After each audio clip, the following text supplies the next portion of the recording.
This is vertical type oil-free trifluoroethylene CAS C2HF3 compressor. Working medium is trifluoroethylene. Flow rate is 60 nominal cubic meters per hour. Inlet pressure is 0.8 bar pressure. Outlet pressure is 8 bar pressure. Vertical design and 2-stage pressure and 2 pieces gas cylinder.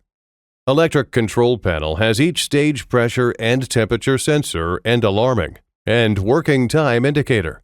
All the relative technical data will show it in the PLC screen.